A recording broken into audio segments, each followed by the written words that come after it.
18 août 2020, 18 août 2021, un an jour pour jour que les Maliens partout dans le monde apprenaient avec émotion que le président malien Ibrahim Boubacar Keïta a été amené par des mutins au camp de Kati, situé à une quinzaine de kilomètres de Bamako. Oui, Kati, là où 8 ans plus tôt avait démarré une autre mutinerie qui avait fait chuter son prédécesseur, Feu Amadou Toumani Touré, dit ATT. Si à l'époque ATT avait pu prendre la fuite, il en fut autrement pour Ibeka.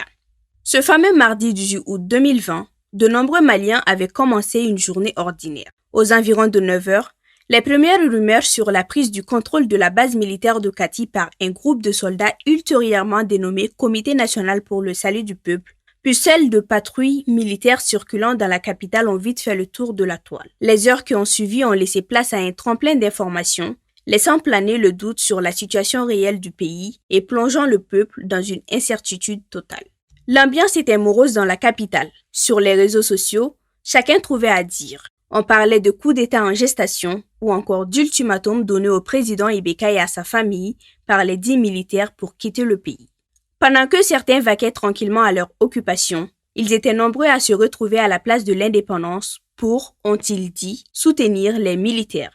Cette même place où le M5-RFP écrivait peut-être sans le savoir le début de l'histoire de la chute d'Ibeka et de son gouvernement. Cette place qui avait abrité en son temps le peuple qui fut témoin quand l'imam Mahmoud Diko disait Ibrahim Boubacar Keïta règle cette situation dans la dignité et la noblesse. Écoute ton peuple afin qu'on règle ça à l'amiable pour que ce pays subsiste dans la dignité.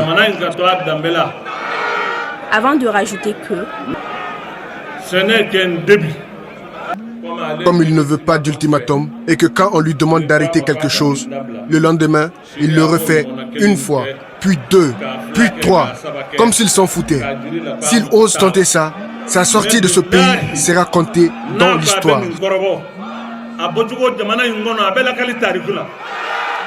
Au cours de cette même journée, des responsables politiques et des membres du gouvernement, parmi lesquels les ministres de la Défense, de la Sécurité, le chef d'état-major et le président de l'Assemblée nationale sont arrêtés dans la foulée. Des tirs en l'air sont entendus, mais pas d'affrontements ni de blessés lors des arrestations. Des manifestants ont incendié le cabinet d'avocats du ministre de la Justice Kassoum Tapo. D'autres se sont donnés au pillage des biens présents au domicile de Karim Keïta, fils du président Ibeka. Vers 16h30, des militaires ont été aperçus se dirigeant vers le domicile d'Ibeka à Sébenikoro.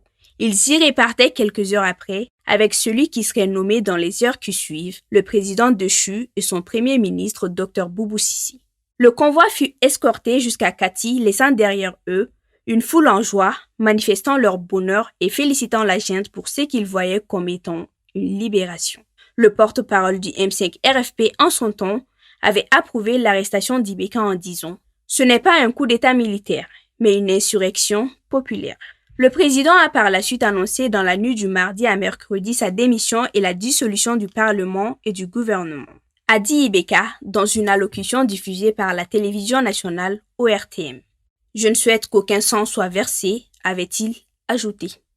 Cette mutinerie commencée mardi matin a ainsi précipité la chute du président malien dans une ambiance de liesse populaire mêlée d'incertitudes sur les conséquences de ce renversement. C'était comme une boucle bouclée, un étrange retour qui a marqué la chute du régime Ibeka. Une chute pleine d'émotions qui, comme l'avait affirmé l'imam Mahmoud Diko, sera comptée dans l'histoire.